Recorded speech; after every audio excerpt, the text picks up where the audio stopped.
We are live. Okay, Alba, we can start then. Yes, thank you. Okay, thank you for IEMed to allow this meeting and this lecture with Professor Paul Tabar. Initially, this lecture was in person because this is the philosophy that we are trying to follow, fighting against the coronavirus and the pandemic. But this time it has not been possible because Professor Tabar is in Australia and for different reasons, but basically the Australian government make some prevention for the coronavirus. It was impossible to be with us, but in any case, technically it's possible to be there. And we are very grateful that IEMed allow us to organize this seminar, much needed seminar, and for us it was very important to have this Lebanese dimension in our master. You know that this lecture belongs also to the seminar series of GREETIM and linked to EuromedMich. EuromedMich is a network of researchers in the Mediterranean working on migration.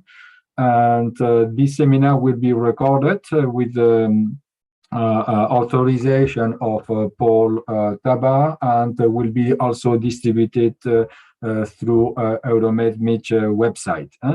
I am very grateful that all the students from Master Migration Studies are already there. I guess that other public from IEMed is also there. And nothing more to say that maybe technically that after the lecture of Professor Tabar, we can receive some questions. But the question cannot be done orally, but only writing questions in the Q&A section. In Zoom, you have this possibility to write questions, and then me, as a chair of this session, will have also the possibility to read and to pose and to formulate this question, also to summarize all the questions we will receive, hopefully, to Professor Tabar. The lecture will take maybe half an hour, 40 minutes, and after that, a debate will take place. And I warmly request the audience not to be shy because it is a writing and post question. It is a very good and very great opportunity to have with us Professor Tabar, Paul Tabar from the Lebanese American University in Beirut, in spite of being now in Australia, as I said. We have a very good lecture on transnational and diaspora, and the provocative title, I hope we will have some light about this provocative title, that Transnationalism is not diasporic, the Australian-Lebanese community, national belonging in the age of globalization. Just a few words about the biography of Paul Tabar, but you have already the information that we sent to you announcing this lecture. But Paul Tabar is director of the Institute for Migration Studies and professor in sociology and anthropology at the Lebanese American University in Beirut campus. He's author also of Migration and Formation of Political Elite in Lebanon, Arab Center of Research and Policy Studies, and Arab Communities in Australia. He is also the co-author on Being Lebanese in Australia, Identity, Racism, and Ethnic Field, that I highly recommend for the Institute of Migration Studies, and Bin Laden in the Suburbs, Criminalizing the Arab Other. He has also other writings that you can also see in the website. He is now currently working on Lebanese diasporic communities and the diasporic public activities. He's also working on 2 books projects, one on migrant habitus. I see here the Bourdieu, migrant habitus focusing on second generation, and other on social inequalities in Lebanon using Bourdieusian perspective, Dr. Tabar has published many articles on Lebanese and Arab migrants in international journals. He's also editor of book series on migrant studies and collaboration with Professor Anton Escher, Johannes Gutenberg in the University of Mainz. Very grateful that he takes some opportunity. I think in Australia is around 8 evening, and hope you will have possibility to have a dinner on time. But grateful also for your family, and because I know that these things happen. I'm very happy to this Bourdieusian dimension. I was myself with Bourdieu when I was young for 1 year with him in l'École des Études, and I'm very pleased to have Bourdieu with us also. And most of the analytical tools that he delivers us are now used also for migration studies and make sense, I will say, from this side. Then I am myself excited to listen to you and maybe participate also in the debates. Thank you again for Professor Tabar to be with us.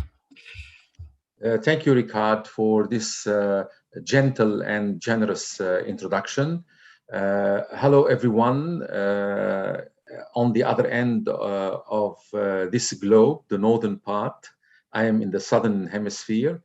It is, as has been mentioned, 8 o'clock at night here, which is still okay. You know, I had other Zoom meeting much later due to the time difference.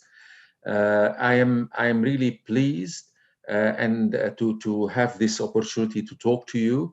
It would have been, I must admit, much more exciting to me, at least, had I been able to be present physically and experience this interaction with you on a closer range rather than through Zoom. Just to give you an idea, by way of introducing the topic I'm going to talk about, you know, I am myself a migrant. I was 17 when I came to Australia in 1971. I did not know the English language. You know, at the time, Lebanon was predominantly Francophone, and I was educated and had some schooling in a school which taught Arabic and French. Not, you know, like a school for high class and upper middle class people, but reasonable for my education to be okay at the end of the day. When I came to Australia, I had to continue my studies, work and continue my studies like typically any other, I would say, migrant family. Ended up doing a philosophy degree at Macquarie University in social philosophy, writing my honors thesis on actually a European philosopher at the time who was very popular and highly debatable. His work, his name is Louis Althusser. And then decided to change to sociology and anthropology, in which discipline I did my PhD, and it was actually a PhD on Lebanon. I'm saying this not to bore you with my stories, but to give you an idea that here is someone who came with his family, parents and siblings to Australia,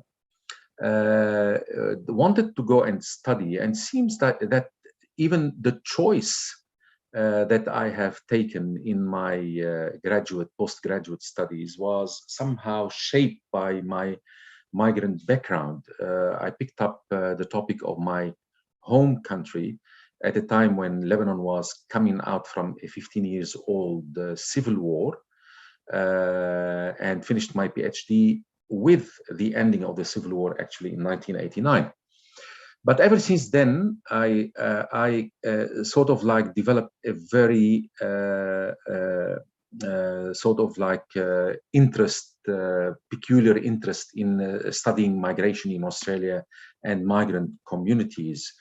And I was very much interested in the question of racism and settlement and diversity and multiculturalism, because Australia was a pioneer state along, as you probably know, Canada, that in 1973, 2 years after my arrival, a Labour government under the leadership of Gough Whitlam decided to adopt multiculturalism and started calling Australia a multicultural society instead of, emphasizing about its colonial white background, and started to dismantle, if you wish, the white Australia policy, which I guess we are still struggling with. And in that context, I really developed a very much focused interest on migration in the country of destination, migrant communities in the country of destination. And then decided to go to Lebanon, which opened up the opportunity for me to start studying migration from the sending country. Lebanon being a good example of a country which has a large number of its population, double the number of its current population, who have left Lebanon over the years, starting, I would say, from the last quarter of the 19th century, and settled in various parts of the world. In that context, I started to develop much more interest in, if you want, what happened to the sending country when it is experiencing emigration, and what again happens to the relationship between those who leave and those who are left behind.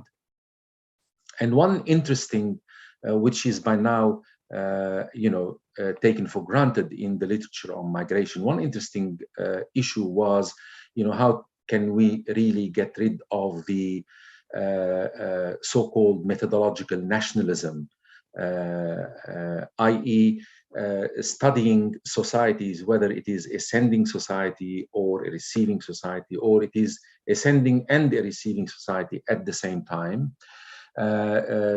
When studying that society, how can we get rid of the bias in the literature, in the sense that when we study that particular society, we tend to ignore migration or consider it to be an appendix and not part and parcel of what is going on within the nation state, within the state itself and the society itself.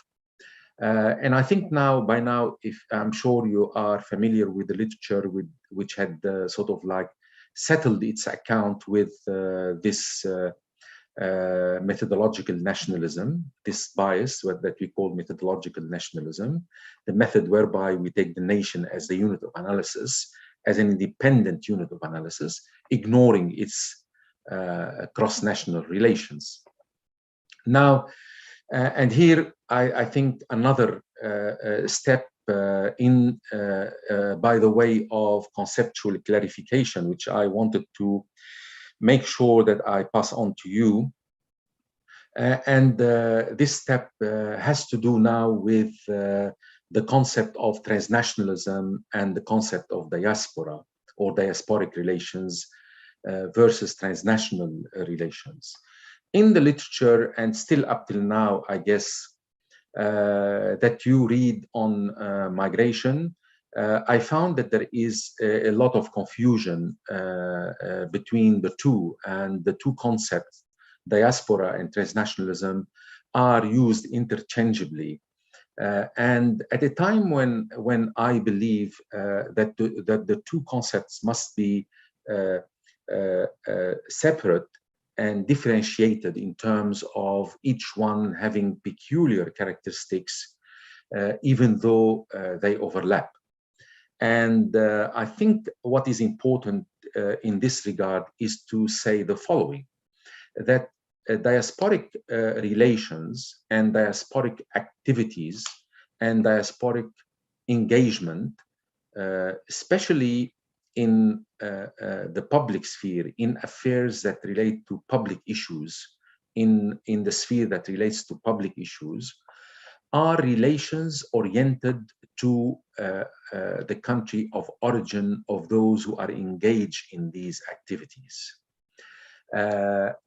By contrast, transnational relations are relations and transnational activities are relations and activities which are not necessarily oriented to one particular country, let alone be it the country of those who are engaged in transnational activities and transnational relations. In fact, transnational activities are oriented to the globe. And here I can, people refer when they sometimes talk about transnationalism and transnational politics, they refer to, let's say, peace movement, movement for the protection of the environment,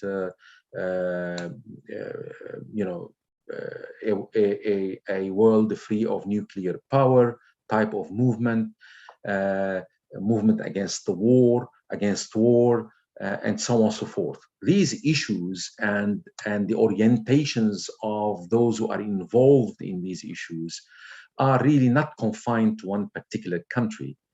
And those who are engaged in these issues may be drawn from different countries and different national and ethnic background. Whereas, by contrast, if you look at the people involved in diasporic relations, you find out that they are mainly motivated by a common ethnic or national identity. So it might be the case sometimes, of course, that some people would support, let's say, the Lebanese migrants' call for, let's say, the expulsion of Syrian soldiers. And those people supporting the Lebanese migrants calling for that abroad might not necessarily be Lebanese, but the majority of those engaged in such activities, which are directed specifically to a public issues, political issues in Lebanon, are of Lebanese background and are driven by their Lebanese-ness, if you wish, or diasporic Lebanese identity in order to engage primarily in that activity. Now, talking about these differences, I think would warrant us to call for a conceptual differentiation between transnationalism and diasporic relations. And even though I must admit, of course, that there is an overlap between the two, in the sense that all diasporic relations are, at the end of the day, transnational relations. There are relations that cuts across national borders, but not all transnational relations are diasporic relations. And hence the need to distinguish and differentiate between the two by reference to the main 2 points that I have explained a while ago. The other thing that I find interesting is that transnationalism, by way of elaborating more on transnationalism, transnationalism and transnational activities, I find Portes, an American, Latin American background professor of sociology in the United States, making a distinction which I find useful between transnational activities and globalization. And he says transnational activities are to be differentiated from globalization in the sense that transnational activities are, sort of grassroots activities by masses, by people, by opposition. Globalization is more to refer to, let's say, relations that are transnational but are engaged, are relations produced by corporations, global corporations and big companies, multinational companies, and so on and so forth. So globalization is more like the work, if you wish, you would say, of governments, of private sector, big corporations, multinational companies, financial institutions, whereas transnationalism more to do with grassroots type of activities. So that's the first point that I wanted to make in my lecture by way of clearing the ground conceptually for what I'm going to talk about. Now, the other thing that I find interesting in the literature, as a matter of fact, is the talk about remittances. And we all know that whenever we talk about remittances, what comes to mind first and foremost is financial remittances, that migrants do remit financially to their country of origin, either to their relatives or families, or by way of investing back home and making some investment. Or, you know, sometimes they return themselves, you know, with all the remittances and all the capital that they have accrued and actually invest in the country of origin. And in this regard, it is due to the work of Peggy Levitt, the anthropologist, that we have started to use a distinction between financial remittances and social remittances. Now, I think when Peggy Levitt, which I have referred her work to you in the list of references of the lecture notes that I have sent out to you in writing, she actually made this important distinction between social remittances and financial remittances. Now, saying that, first, let me say that there is no pure social and no pure economic remittances, because economic remittances are also remittances that have social dimension to it. And, you know, for instance, when I send money, let's say to my parents back home, as a simple question, as a simple issue that you find very much familiar and widespread among migrants, supporting their parents back home.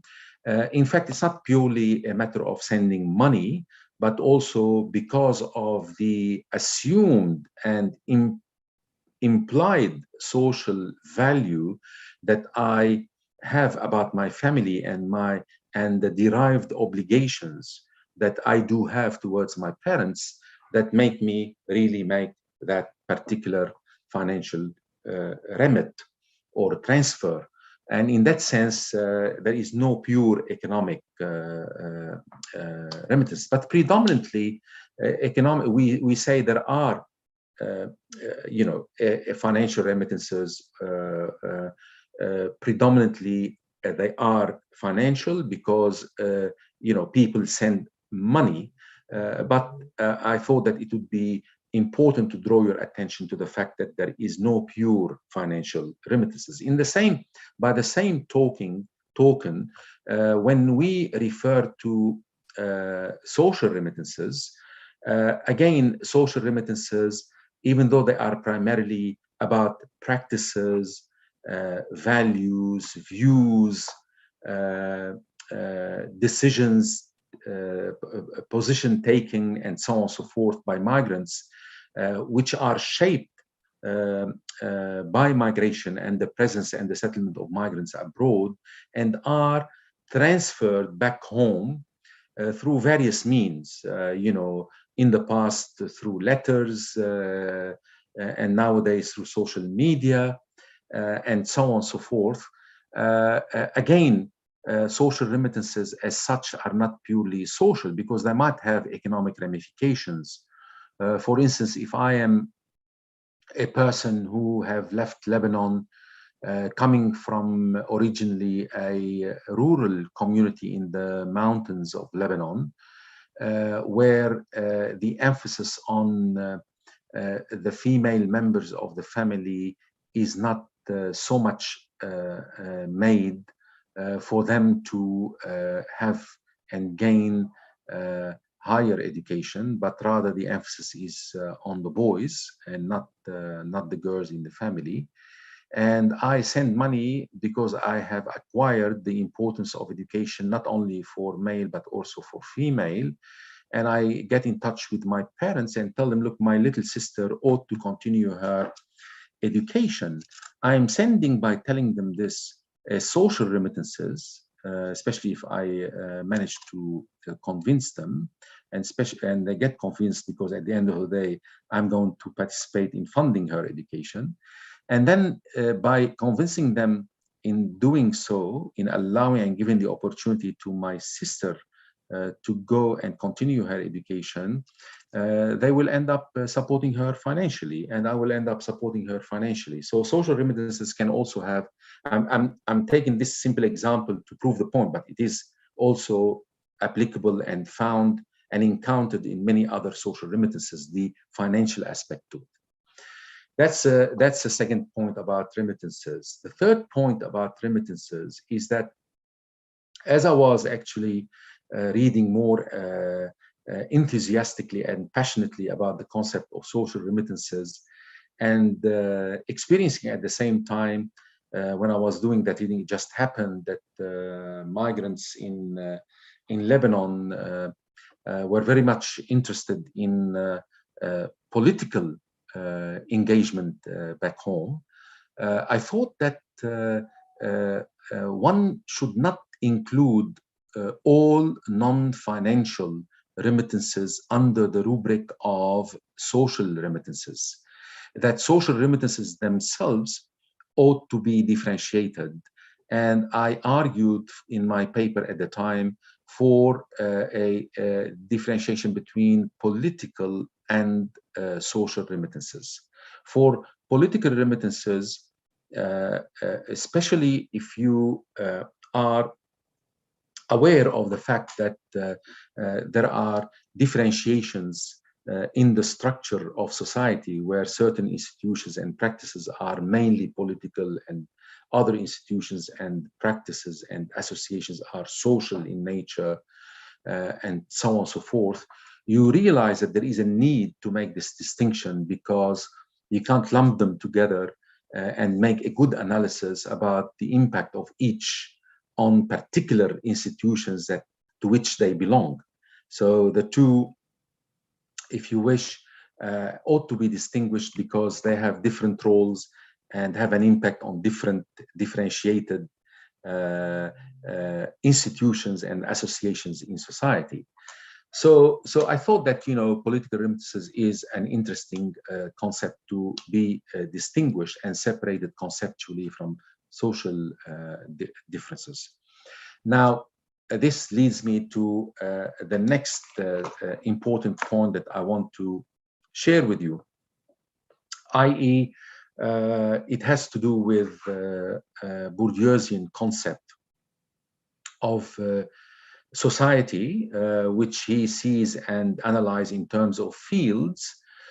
And he talks about each field as a set of power relations where actors in that field compete with one another in order to do two things. One, to accumulate more capital in that field. So if you're talking about economic field, you talk about accumulating wealth and money more and more. And the other competition and struggle may take the form of defining and giving new terms to the definition of the capital of that field. For instance, if you are considering making money and investing money in the private capitalist economy as representing the legitimate and most important capital over which people should compete and get more of it. If you are, let's say, a socialist, you might be challenging the concept of what makes up a capital legitimate and argue for, let's say, public capital, or undermining the concept of capital as represented by the capitalist and the capitalist system. And the same applies to other fields, in as much as we have a field.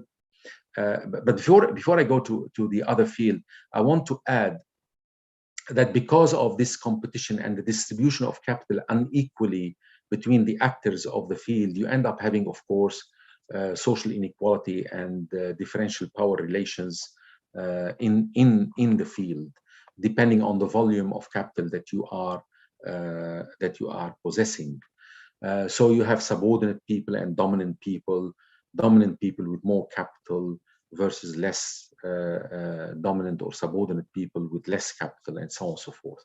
Now, in other fields as well, Bourdieu, the interesting point about Bourdieu is that he, in that analysis, I would argue, he keeps away from falling into the methodological trap of reductionism that many Marxists, if you wish, in the literature of classical Marxism, fall into by reducing the political ultimately to the economic, and by reducing the social ultimately to the economic.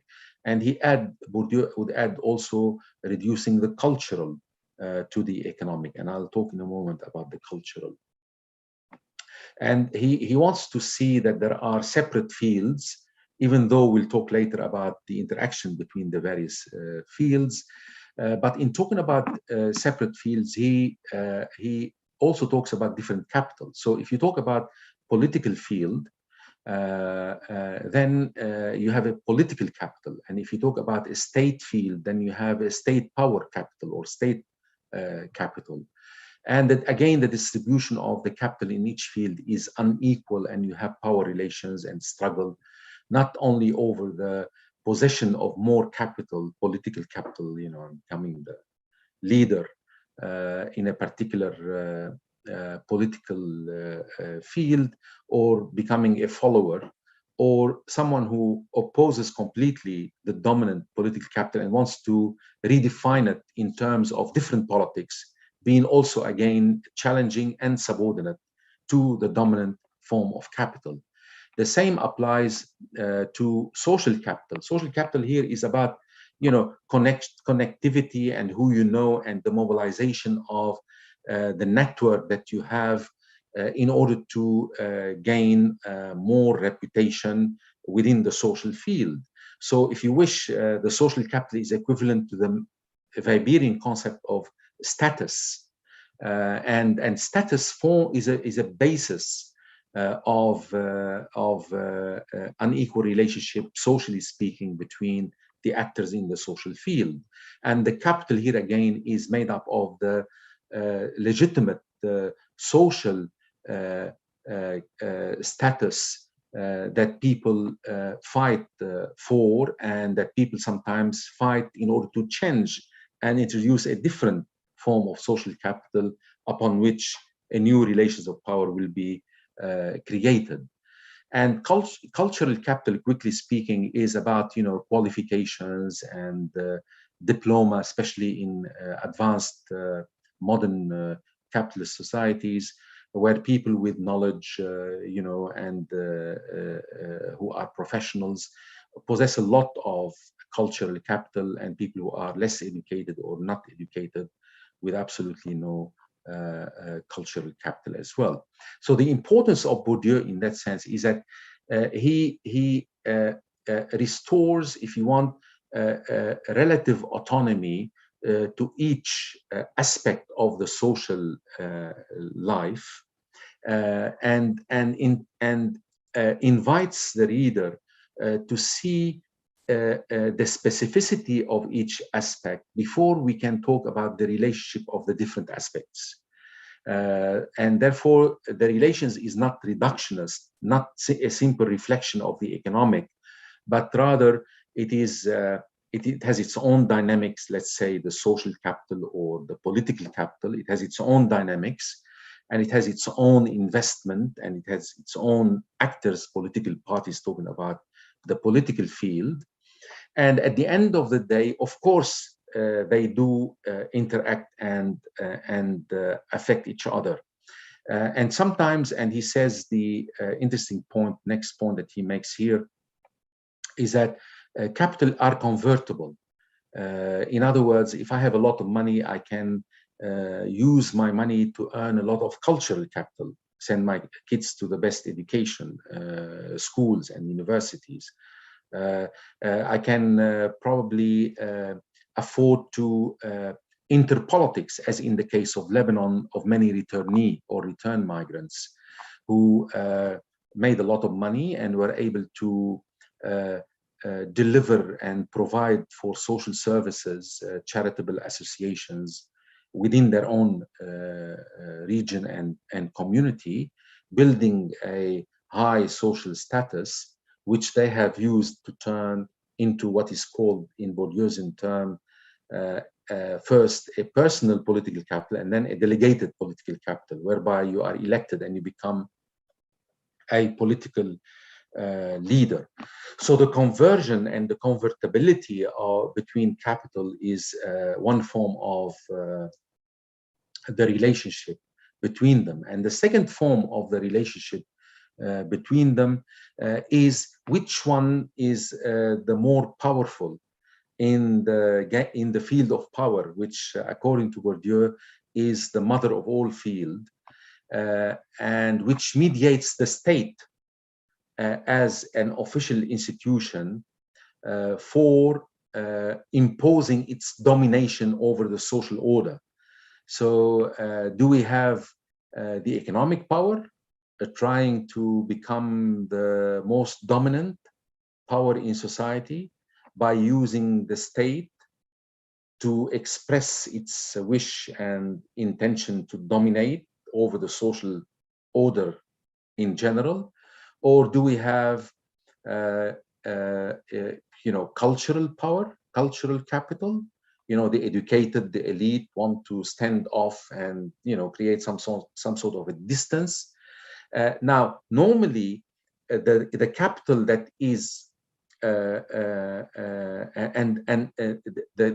competing capital and the power relations between them is determined and set by the state, because the state is the, if you wish, the agency which sets the terms of exchange between capital. Which one is more valuable and more valorized than the other, and how much I can buy with this capital, another form of capital, and so on and so forth. I am saying this to you first to confirm and the importance and the significance of looking at society in terms of differentiated fields and differentiated social relations, and then ask the question about the relationship between these differentiated fields and differentiated institutions within society. Second, I am using Bourdieu because Bourdieu problematizes these different forms of fields and talks about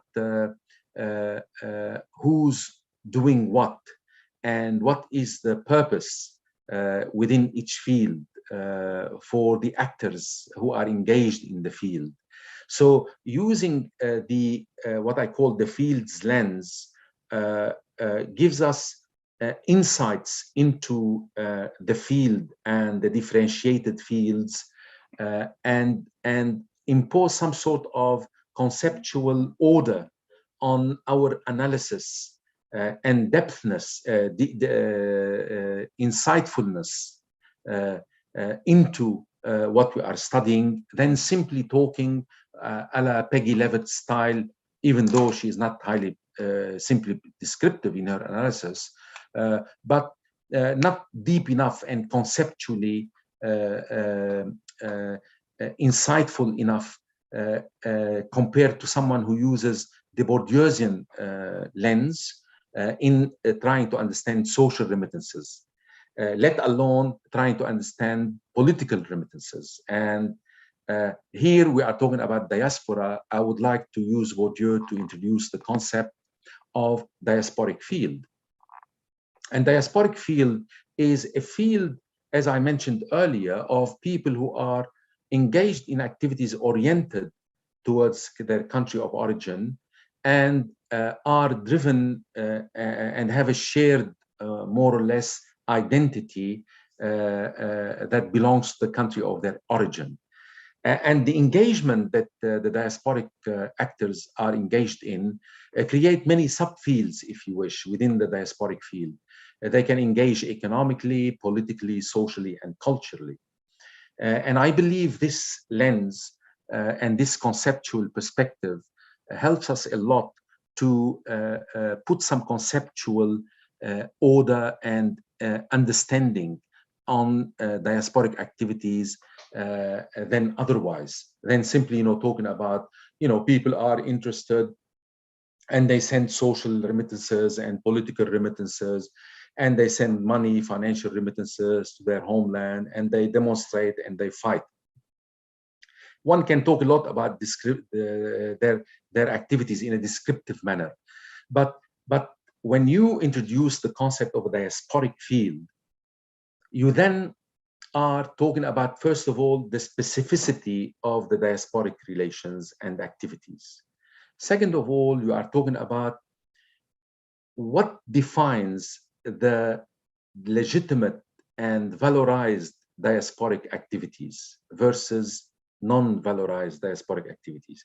Because those who are in the diaspora are not all in agreement normally about what they should remit to their country of origin. Some people would like to remit concepts, political concepts and political practices which are not in line with the dominant political capital back home, or which is not in line with the dominant concept of, at the time of our talk, with the dominant concept of the diasporic, sub-political diasporic capital within the diaspora. So a fight within the sub-political diasporic capital can be encountered between people who are engaged with a particular concept of what constitute a legitimate and valorized, in the language of Bourdieu, political capital, and what is not legitimate and challenging political capital from the diaspora towards home. And then comes how this remitted political capital by the diaspora is received back home. Because at the end of the day, the state is, as I said, the regulator, which accepts and rejects, which puts limit to how much your remittances are accepted politically and are not rejected or accommodated for, and so on and so forth. So all of that are, if you wish, possible to think about and to problematize by using, I would argue, the Bourdieusian conceptual tool of field, capital, valorization, and so on and so forth. These are, if you wish, the conceptual notes that I wanted to share with you before I quickly end by talking a bit about the Lebanese Australian or Australian-Lebanese diasporic community in Australia as a good example of what I'm talking about. And it doesn't only, believe me, apply to the Lebanese migrants in Australia, but to Lebanese across the world, and also to many migrant communities, whether in the past or in the present. But let me use the case of the Lebanese in Australia. Now, we all know that the Lebanese emigration started in the last quarter of the 19th century to Australia. And in the actual latest census, which took place in 2016, it was found that about 76,500 people are born in Lebanon, and 230,880 people claim a background from ancestry from Lebanon, and that 70% of the Lebanese are in Sydney and 20% are in Melbourne, the two major cities in that country. And any quick observation of what the Lebanese are doing in Australia, we can easily find that they have many community organizations, including political organizations. And given the type of politics in Lebanon, which is not completely, if you wish, which is not completely free from communal considerations and communal subnational loyalties, you don't only have branches of political parties, which are mainly in Lebanon sectarian political parties, i.e. with a religious identity being politicized, but also you have associations being formed, which are village associations and family associations and religious associations, who, in line with politics a la Lebanese style, are also used for political purposes. So, what I'm trying to say is that the Lebanese in Australia have developed a very rich field, diasporic field, which is engaged partly in home politics, and people in Australia who are engaged in home politics are divided between those who support the system and those who are opposing the system, and those who are supporting the system are also divided between, you know, various sectarian political groups. And those who are opposing the system of late, if you wish, can be referred to as the supporters of the October 17 uprising, which happened in 2019. And it is unfolding still in Lebanon, calling for a change in the regime and a reform in the regime, and calling to overthrow the political elite, mainly with all its sectarian composition and parties. So the struggle is at its highest point in the diasporic field. If you take Australia as an example, sub-political diasporic field, not only at the level of the parties in control of the regime as a whole, each one wanting a bigger share of the cake in terms of power distribution, but also it is a competition and a struggle between those who are completely against the regime versus those who are with the regime. Now, remitting is highly found as well.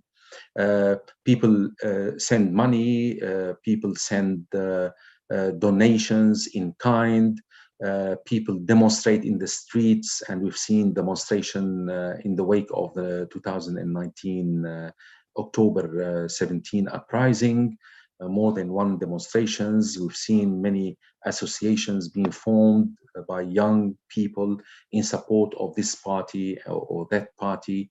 And all the activities implied and undertaken by these different groups is quite wide in its range.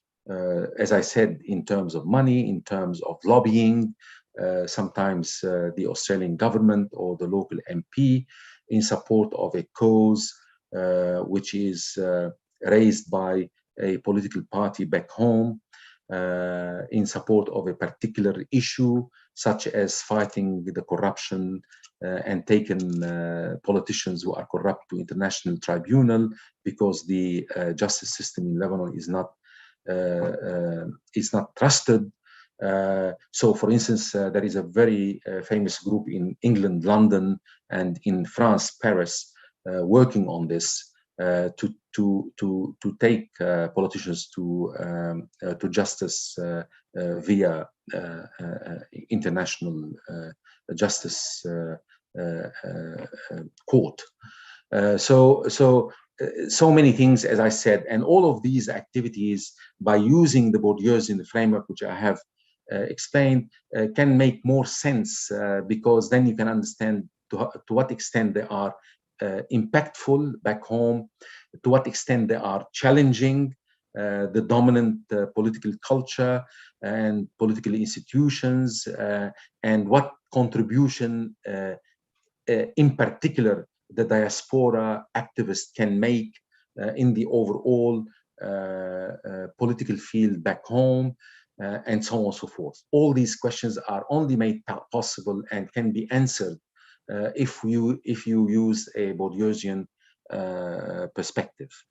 I wish that my lecture had been useful, and that enough, at least by way of introduction to my ideas, have been said for you to ask all sorts of questions. And now I'm ready for you to raise these questions. Thank you very much.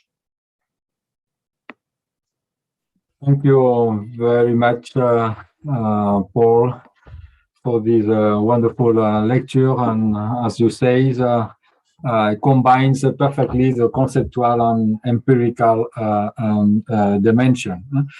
I really appreciate your analytical distinction and the use of Bourdieu that makes sense. Most of the analytical tools that he provides to us to this particular and empirical reality of diaspora, transnationalism, and so forth. Even if he had no time, I will say, to apply that in this particular case. We open the floor for the question now. Please do not hesitate to formulate questions. There are conceptual and maybe the empirical side has been less details. Maybe we can request more details about how to put in practice this conceptual tools and this framework, this Bourdieusian framework in the analysis of Lebanon, Lebanese people in Australia, and so on and so forth. Please do not hesitate to formulate questions. We have already one.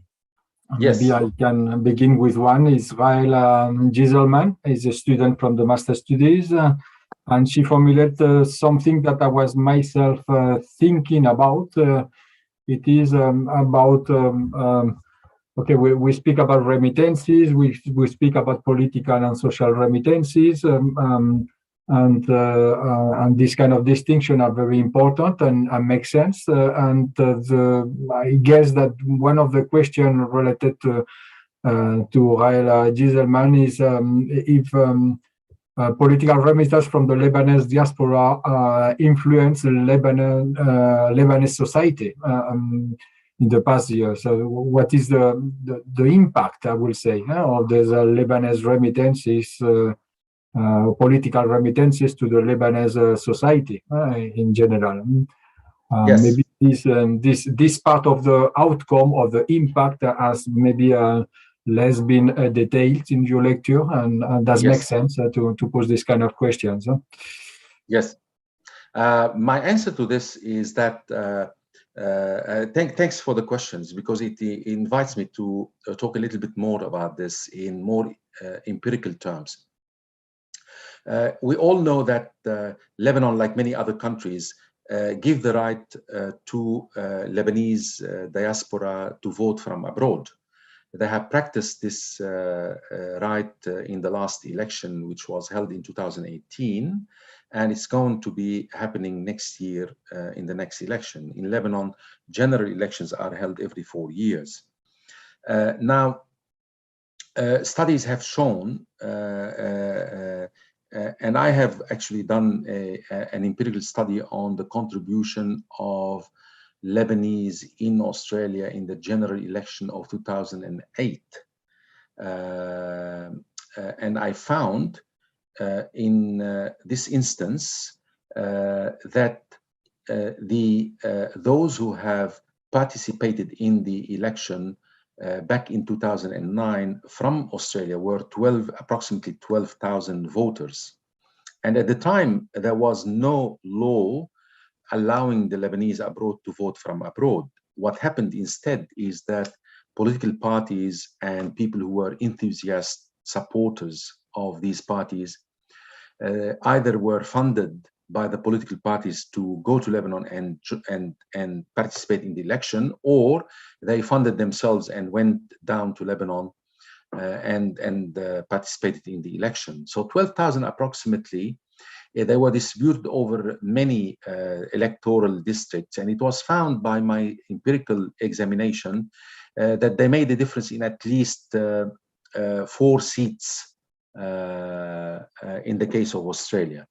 Had it not been for them, it would have been a different results, in other words. The 2018 study showed that in the majority of cases, they did not make a difference, but they add more weight to those who won already the seats by the national count of the votes.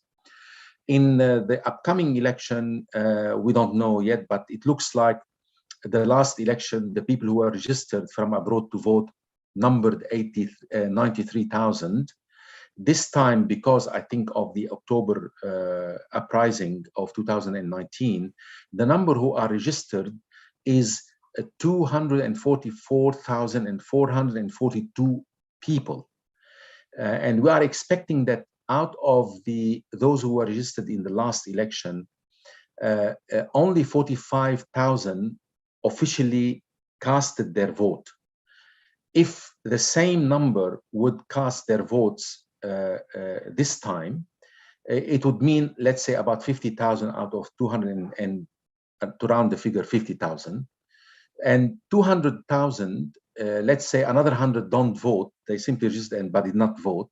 There is 100 at least thousand voters who are registered, I think, against the regime, to vote against the regime. So why I'm trying to say this in anticipation and based on past analysis of the past 2 elections, I want to say that political remittances in this instance are measurable.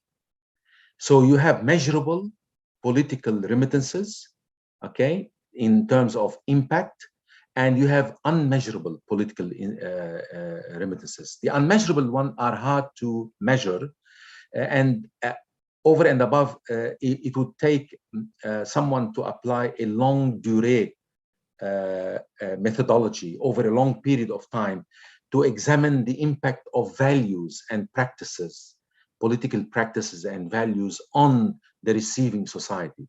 It is not a matter of like, a year or 2, but you have to take it over a longer period of time and examine, given the political remittances which are unmeasurable and are sent during that period, what kind of impact is it having on the views and the practices back home? So it's a question that can only be answered by fieldwork, by taking fieldwork and doing empirical study over a long period of time. But the measurable one, in terms of money, which is measurable, sending money and donations, in terms of lobbying, and in terms of voting, they are measurable and they can be assessed. Now, have they made any difference? As I said, in terms of measurable political remittances, they did, to some extent, taken Australia as a case study. I haven't seen any study conducted on other places in certain seats. In the 2019, they did not, except they gave more weight to the already decided locally type of election. In the upcoming one, I anticipate much more impact because of the higher number of those who are registered. But in any case, one cannot anticipate that the diaspora would be able on its own to execute and implement change. This is idealistic, obviously. The diaspora can only help and contribute. The degree of help and contribution is to be empirically decided each time we study a particular case. Thank you. Thank you, Paul, for this concrete answer to concrete questions, and that's made clear that one of the challenges, methodological challenges of this field of research is how to measure the impact. You speak about the impact in general, but also the democratic impact. So sometimes we have this kind of discussion also in class. There is also some question coming from Tatiana Rodriguez. I think you already answered one part of the questions related to vote. But there is another question related to citizenship and basically to the descendants of Lebanese people, if they take a citizenship, and how far the new generation follow these transnational remittances or not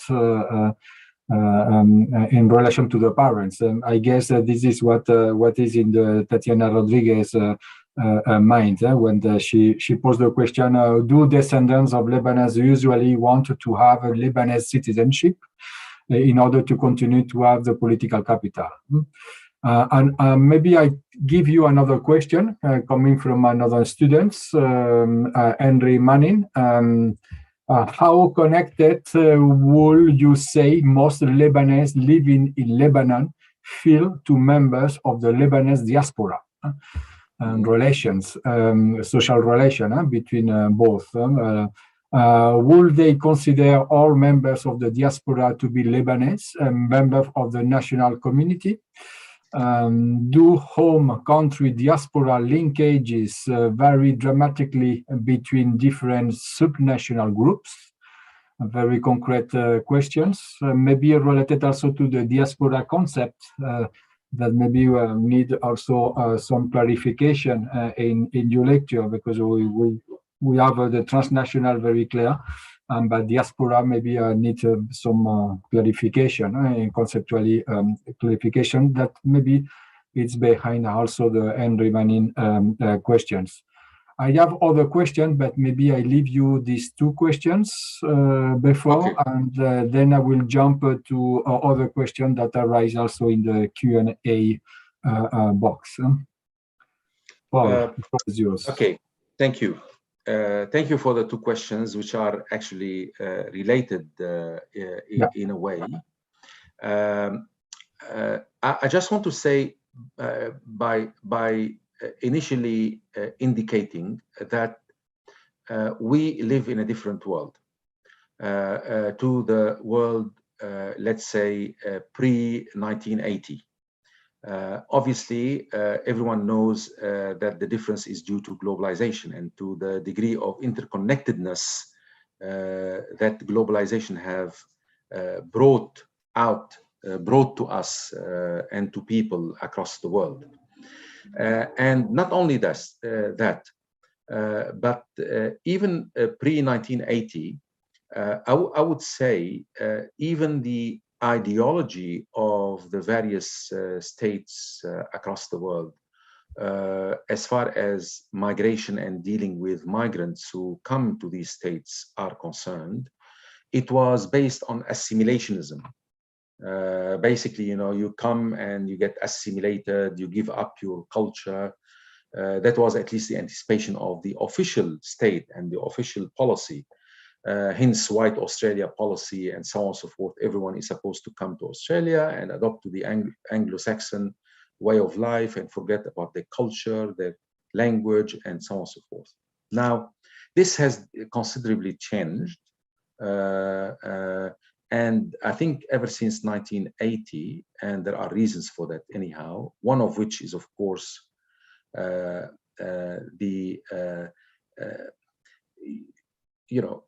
anti-racist movement and the civil rights movement in the United States and so on and so forth. But without going into that trajectory, what happened is that state government and state official policy became much more accommodating of the idea of diversity and cultural pluralism and multiculturalism. I'm not saying it's the best policy we can hope for, but comparing to the highly chauvinistic, nationalistic, assimilationist perspective, it is much better, of course. Now, that's one. Second, because of globalization and the interconnectedness. Now, I mean, I am in Sydney. I can now go to the lounge room and open my Netflix TV service and watch the news. Not only Netflix on films and various films from the Arab world, but also through cable television. I can watch the news of any TV stations in Lebanon, and I'm really closely connected simultaneously with no time difference sometimes of what is happening in my country of origin, something which has not been possible prior to the 1990s and the globalization and the outcome of globalization and the interconnectedness that I referred to. So the world, we are becoming much more aware as migrants of what is happening at home, even though we are at a distance. Now, having said this, I believe that the answer to second generation and to diaspora can be better answered in a way. We have to bear in mind these developments in order to understand what is happening to the diaspora these days. In addition, something conjunctural in character ought to be added, i.e. when your country of origin is in crisis, the level of diasporic engagement rises. And when there is no crisis, you know, so hence the distinction between active diaspora and dormant diaspora. The dormant diaspora actually is brought to life, so to speak, and to activity when there is a crisis and when there is a problem back home. And definitely not every migrant is a member of diaspora, because diaspora, it's not an essentialist identity. Diaspora is, as Brew Baker has mentioned, is a practice. It's a claim that you make. It's a constructed practice. So if you are a migrant, but you're not interested at home and in home affairs, you may not be diasporic, engaged in diasporic activities. So migration does not make you diasporic automatically. It's your activity, it's your engagement and commitment that makes you so. Having said this, I would say that the second generation in Australia, at least from my own observation, is much more interested in home country and home affairs than previous times. In Australia, we have second and third and fourth generation. As a matter of fact, there are fourth generation as well who are interested. Now, let me also qualify this by saying that the more the state of origin shows interest in implementing diasporic policy, in reaching out to the diaspora, the more we have diasporic engagement, whether from first or second or third generation. And this also depends on, as I said earlier, and Bourdieusian analysis would allow us this because of the state role, you know, as an arbitrator, as an important, valorizer of what the diaspora is doing and what is not doing. So more interest, more reaching out, you may create more people who are connected and so on and so forth. So the question of connectivity is not to be thought in terms of essentialist terminology such as I am Lebanese versus non-Lebanese. My parents are Lebanese, but I'm not Lebanese. It has to be really gauged and analyzed in terms of activities and what is constructed and towards that activity directed at home and what is not constructed. So in that sense, I think one is better to analyze and answer the question that you have raised. Thank you. Thank you, Paul. I think we have time to have another round. We have another question. This time it comes from Aida Casanovas, who made clear that she has been in Lebanon. She says, Maraval, dear professor, and also, she has been also grateful for some of your readings and so on. And she put some questions that I think particular to the Lebanese society and maybe how can we speak about diaspora for Lebanese society who is so divided, for instance. This kind of question, I think, makes sense. I just read the questions. I would like to ask to what extent we can speak about diasporic political remittances or any kind of remittances, given the fragmentation of the nation along she say, sects.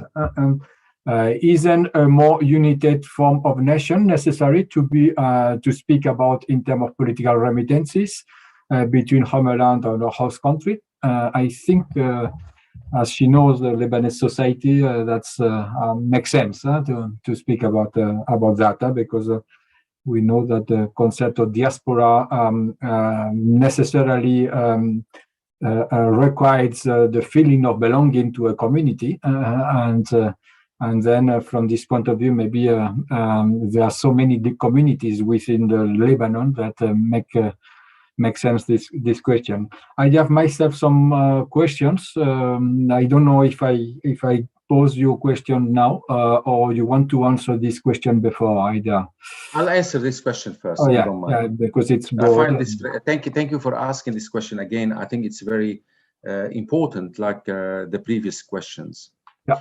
Yes, it is true that that Lebanon is fragmented along sectarian lines, but what is also true is that there is a state, and what is also true, each community wants to impose its own national version of what makes you Lebanese, taking into account its own sectarian interest. And you know, what I'm trying to say here is that despite the sectarian fragmentation in Lebanon, each community still sees itself in national terms, but the difference between let's say nationalism in Spain or nationalism in France and the nationalism in Lebanon in this case is that the nationalist version in classical national communities in Europe is much more, if you want, hegemonic and civil-based concept of nationalism. Whereas in Lebanon, the concept of nationalism is restricted by communal version and communal projects for creating a central state.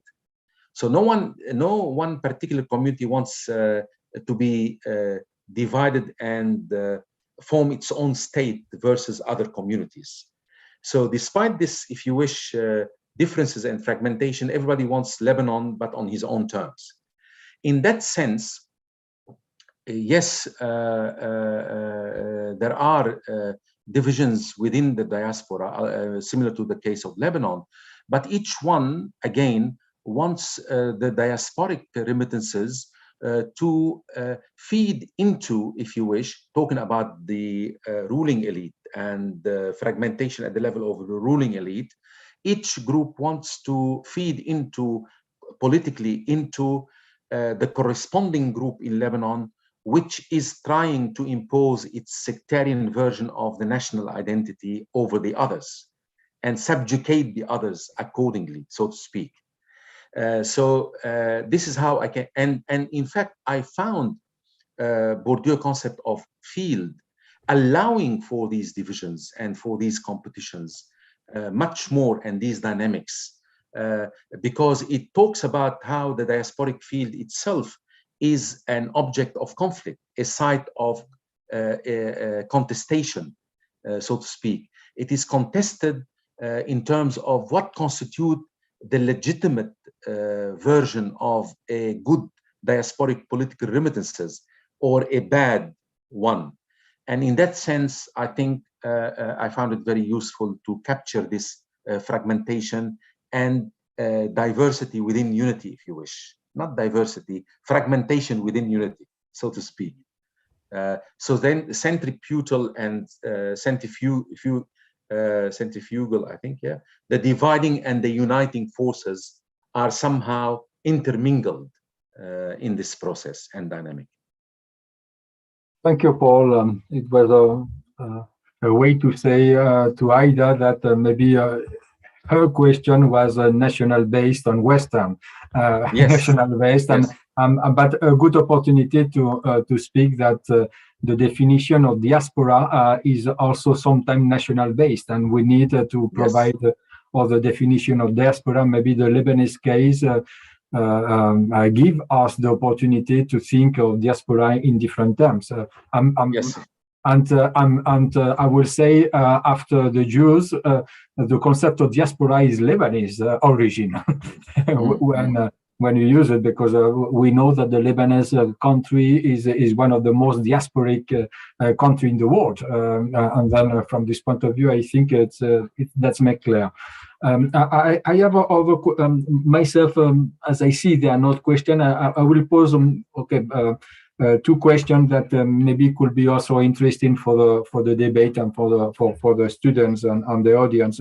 The first one is that you have been speaking about diaspora and transnationalism and make clear all these distinctions, but not about diaspora politics. That means that when the state promote diaspora, promoted remittances, there are different mechanisms to do that, but within the social remittances, there are also entrepreneurs. I have been myself working on transnational entrepreneurship, but analyze from the point of view of political. That means that the country of origin promoted this transnationalism, this feeling of belonging, and then promote diaspora feeling, because this is good for them, for the development of the country, and so on and so forth.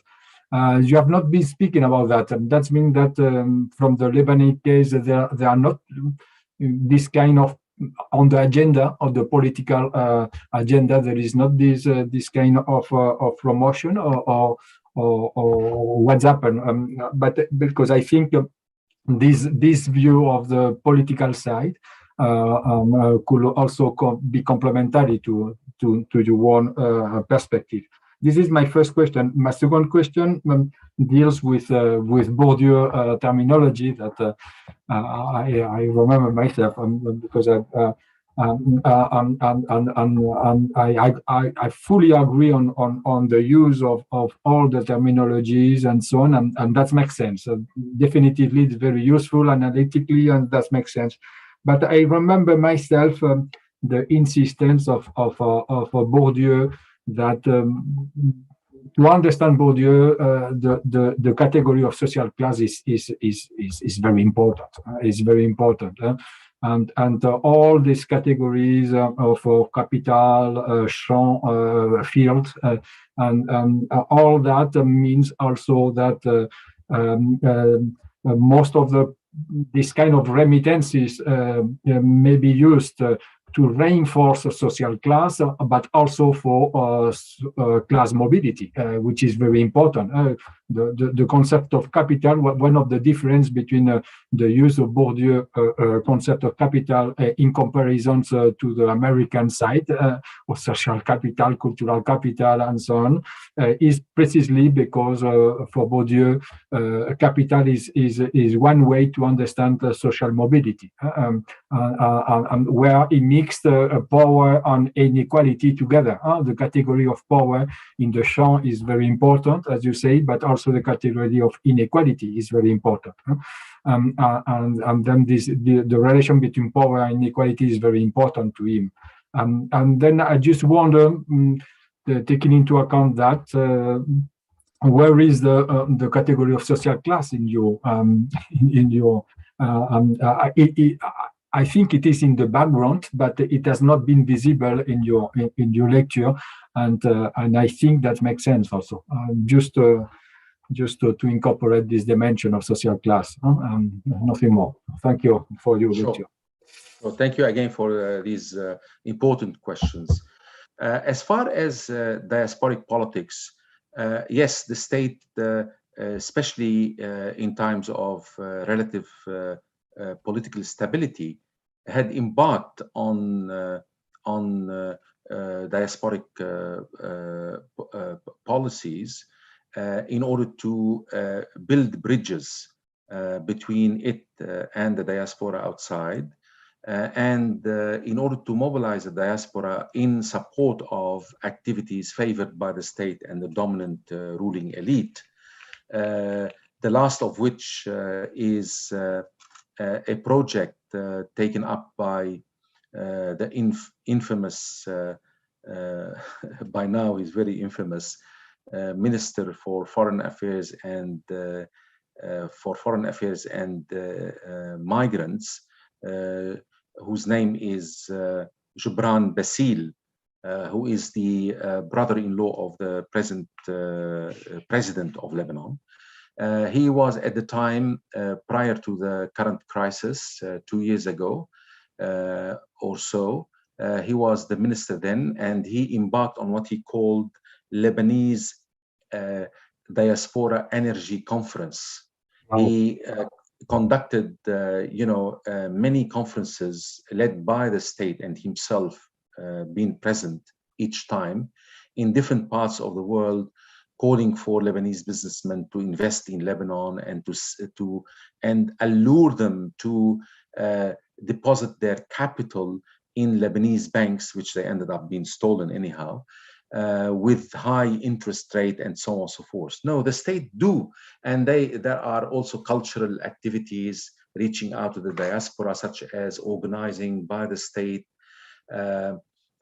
trips to second, third, and fourth generation to come to Lebanon, small numbers, but on a more or less regular base, to come to Lebanon during the summertime, and they guide them, take them on guided tours to see different sites and cultural sites in Lebanon and get familiar with Lebanon and so on and so forth.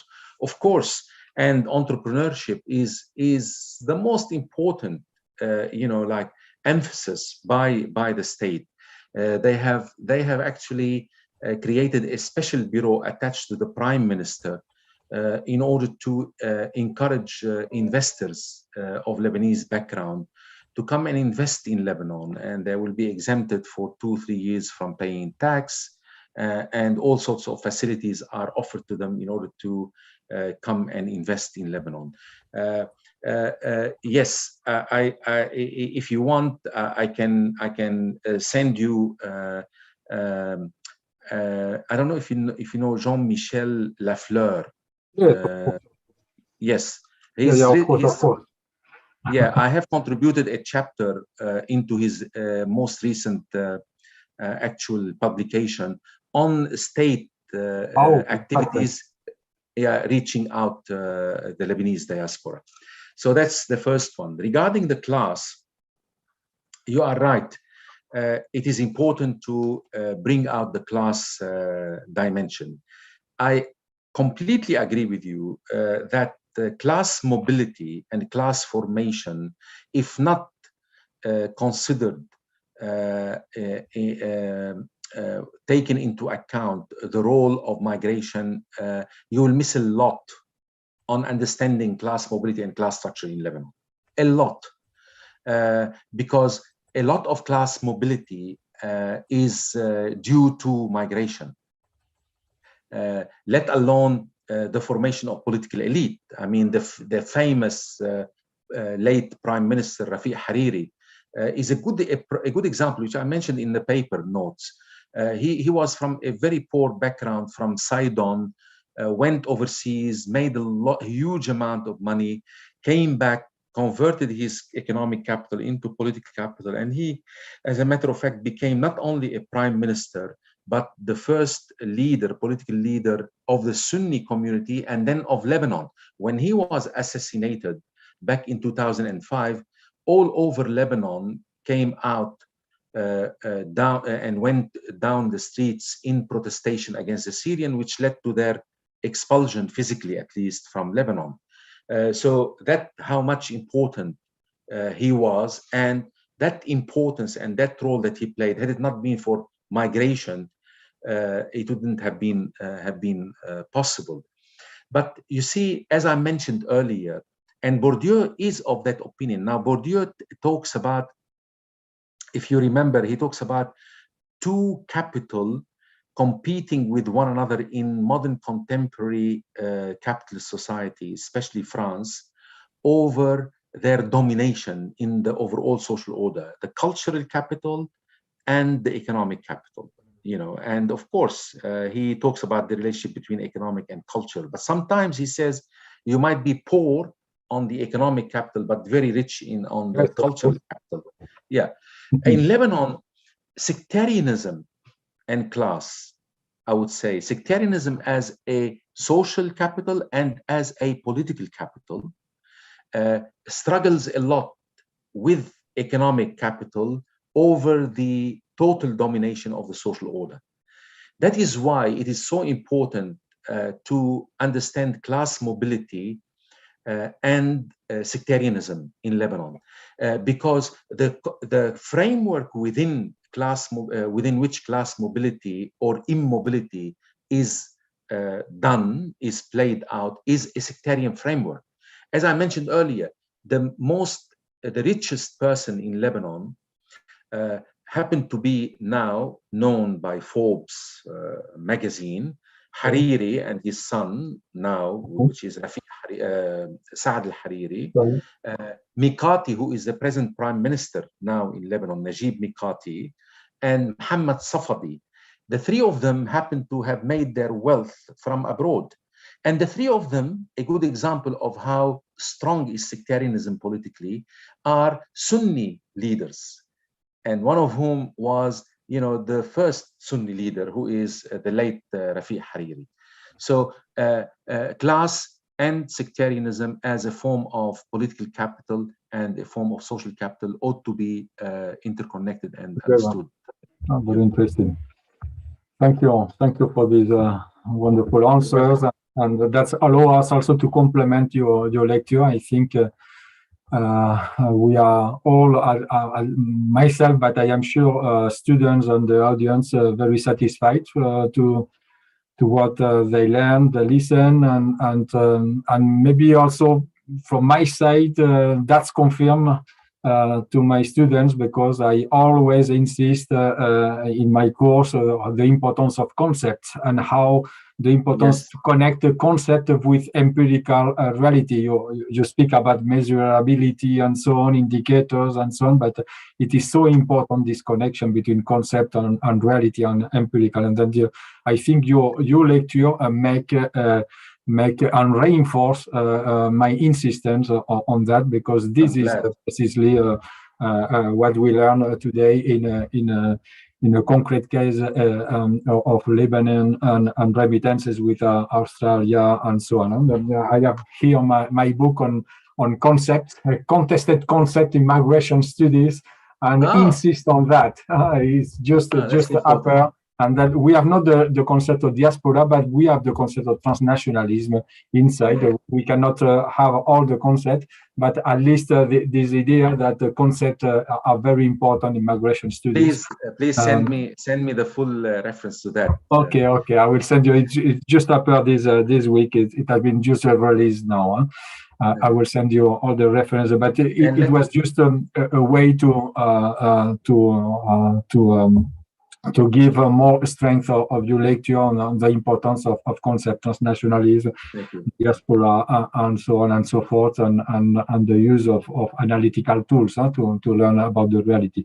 Thank you very much for your intervention. Thanks also for the audience. I reiterate also the framework that has made possible this lecture is IEMed. I thank particularly Elisabetta for all the process, and Alba for today's technical issues. And I think I have nothing more to say. That maybe at one moment we will have your lecture also recorded, and hopefully will be also the possibility to listen you again from others and use it maybe for further courses. Thank you for all. I would like, if you allow me, to say something. by way of ending this lecture. Thank you again for inviting me. Thank you for the opportunity to meet your student virtually. And let me emphasize that please, all students are welcome, and non-students are welcome to take further questions and the queries, and make some queries if you wish, by contacting me on my email, which is ptabar, P-T-A-B-A-R, @lau.edu.lb. Do not hesitate if you have any question to do so, or you want to discuss with me any ideas or something. I'm more than happy to respond to you. And thank you very much, Ricard. Thank you for IEMed program, and see you later. Okay, thank you. Thank you for your warm words, and nothing more to say. Thank you. Bye. Have a good dinner. I think it must be 10 o'clock or something like that, and now in Australia. Thank you. Thank you. Bye. Bye.